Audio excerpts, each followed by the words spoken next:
Dans un match contre Frosinone qui avait des airs de club principal contre son équipe de jeunes, la Juventus, club italien d'Italie, a eu l'audace d'aligner un joueur de 19 ans qui faisait sa grande première apparition en tant que titulaire. Kenan Yildiz, jeune attaquant turc, a enfin fait ses débuts grâce à Max Allegri, et ce phénomène paranormal est une nouvelle preuve que l'ancien leader de Serie A est entré dans une nouvelle ère. Alors après avoir parlé de Ligue 1, Liga et PL, restons en Italie pour parler d'un club mythique qui connaît encore une crise importante, la Juventus.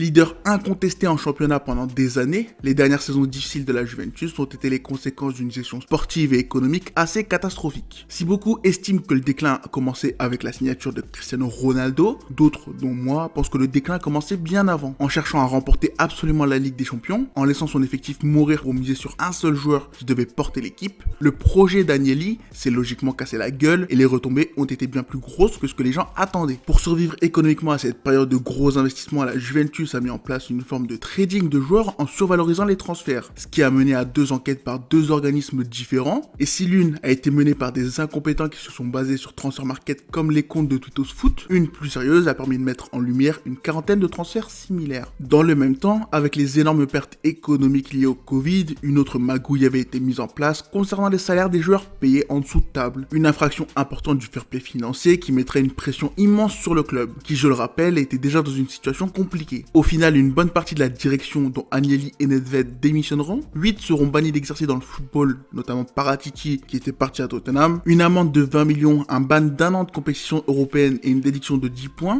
viendront compléter les sanctions. En une année, la Juventus a subi 3 tremblements de terre, et le tout en devant subir tous les week-ends le football d'Allegri. Une situation absolument grotesque amplifiée par les théories du complot concernant une envie de revanche de Ceferin envers Agnelli et le projet Super League. Les sanctions sont fortes, le timing pose question, le manque d'équité pour d'autres clubs dans la même position renforce les doutes, mais dans le même temps, les infractions ont vraiment existé. Toute cette affaire tombe en plus très mal. Sur le terrain, l'équipe paye les mauvaises décisions sportives d'Agnelli et Paratici. L'effectif qui aurait dû être reconstruit depuis des années est en train de mourir. Les résultats sont absolument horribles avec notamment une élimination en phase de poule de LDC, et cerise sur le gâteau, les rivaux qui étaient incapables de rivaliser pendant 9 ans sont de nouveau capables de répondre aux défis proposés par la Juventus. Le dernier titre remporté par Sarri avait été un avertissement puisqu'il n'avait été gagné que par 1 point d'avance. Un changement était nécessaire et la solution choisie, c'est-à-dire un coach novice qui vient à peine d'avoir son diplôme, a fortement influé sur le résultat. Andrea Pirlo a été jeté sous le bus. Son histoire au sein de la Juventus et ses demandes salariales en faisaient un choix évident, et son échec l'était tout autant. Dans une saison tronquée par le Covid, il sera le premier entraîneur à perdre le titre, et si personnellement j'aurais offert la continuité, la décision de rétro-pédaler en se mettant à genoux devant un ancien coach coulera les derniers espoirs de voir la reconstruction commencée par Pirlo être continuée. Max Allegri obtiendra son retour avec un contrat de 4 ans, un pari risqué pour un entraîneur sans poste depuis des années qui avait déjà montré des signes préoccupants. Une décision osée qui à l'heure du bilan est difficile à analyser.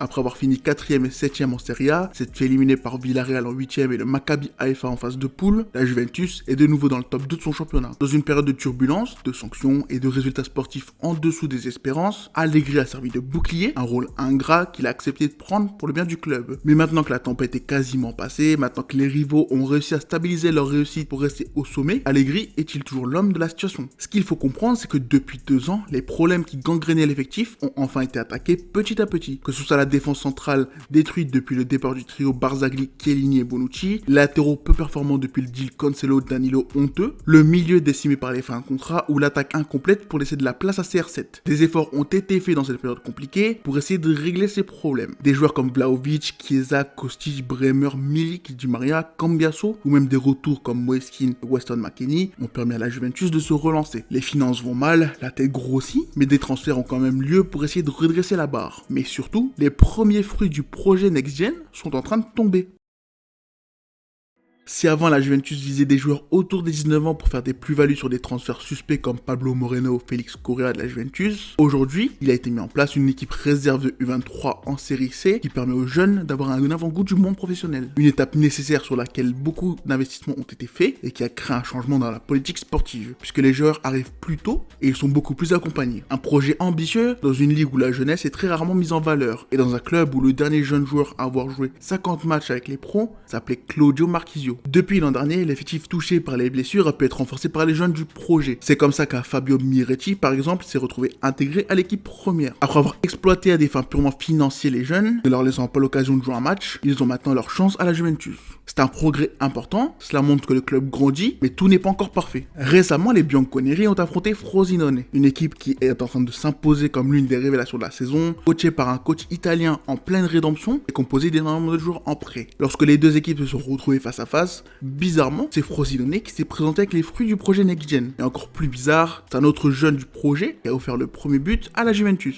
Une situation totalement ubuesque qui met en avant un problème simple, Maximiliano Allegri. On le sait, si on devait donner un nom au football de Max Lagagne, ce ne serait pas pour le mettre en valeur, mais plutôt pour critiquer ses idées horribles en termes de spectacle. 6 des 17 matchs de cette saison s'est fini avec un but ou moins, 3 se sont finis avec un score d'un partout, cela fait donc 9 matchs sur 17 avec un seul but de la Juventus. Max pratique un football défensif, un football d'épicier qui favorise les joueurs d'expérience. Tant qu'il sera là, les jeunes ne seront jamais pleinement exploités. Et il le prouve encore cette saison, puisque sans les blessures, sans le manque de recrues suite aux problèmes financiers, tu peux être certain que des Yildiz ou des autres jeunes n'auraient jamais eu leur chance. L'objectif n'est évidemment pas de composer un 11 de joueurs formés ou post-formés au club, comme Nordjylland peut le faire depuis des années, mais d'exploiter au maximum une pipeline qui présente énormément d'avantages quand tes comptes sont strictement analysés et que tu dois limiter tes dépenses. Cet hiver déjà, tu vas perdre Samuel Ealing Jr. puisque tu ne lui as offert aucun temps de jeu malgré les grandes discussions, les grandes promesses que tu lui as fait cet été. Une situation risible qui met bien en avant l'incompétence d'Allegri. De l'autre côté, les médias italiens en ont plein la bouche et félicite Max d'avoir lancé cette révolution de jeunes au sein de l'effectif. Une situation qui ressemble un peu à celle de Rudy Garcia à l'OM et à l'OL, mais poussée à l'extrême. Depuis très longtemps maintenant, on connaît la relation particulière que les médias italiens ont avec l'entrejambe du chauve, et là que je le dis, je me rends vraiment compte que j'ai un problème avec les coachs chauves.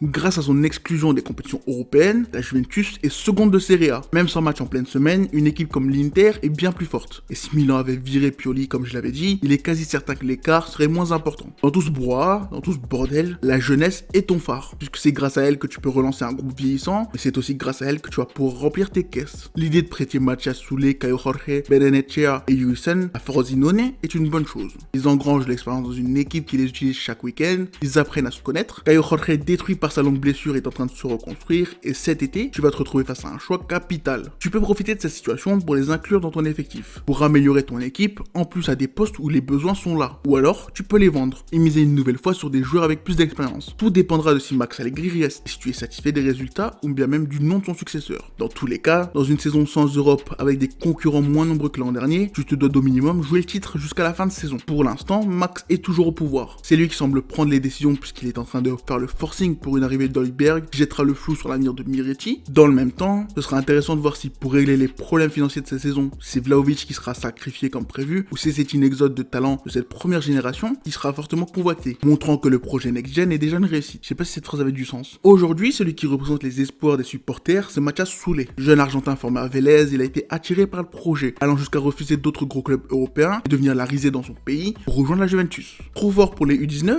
trop fort pour Next Gen, il se retrouve propulsé avec les A et obtient un peu de temps de jeu. En 2 ans, il joue 500 minutes avec les pros, mais ce n'est pas assez pour lui. À 20 ans, il se retrouve donc obligé de demander à partir en prêt, et c'est Frosinone qui obtient le joyau argentin, avec 2 autres jeunes de la Juventus. Et là, c'est le choc. Titulaire dans une équipe de Serie A pour sa seconde saison professionnelle, il est la révélation du championnat. De son côté droit, il allie sa capacité à créer le danger par la passe à une facilité déconcertante pour éliminer ses adversaires. Techniquement au-dessus, il peut aussi rentrer dans l'axe et se montrer dangereux. Il est absolument exceptionnel pour trouver les zones libres, profiter des espaces libres entre les lignes pour offrir une solution ou attaquer balle au pied. Il a un apport avec ballon fou et sait exploiter sa patte gauche pour passer ou frapper. J'aime énormément comment il attire ses adversaires lorsqu'il reçoit le ballon avant de les éliminer avec un sky ou par un toucher ou une conduite très rapide, un petit gabarit qui tabasse et dépose. En 6 mois, il a affolé les radars et les scouts de tous les clubs qui sont à genoux devant la Juventus qui semblent prêts à le lâcher si le bon chèque vient. Un cas similaire pour Kenan Yildiz, qui lui aussi impressionne depuis son arrivée, mais ne dispose pas encore de beaucoup de temps de jeu, bien que sa situation semble être sur le point de changer grâce au match contre Frosinone. Comme quoi tout va vite dans le football.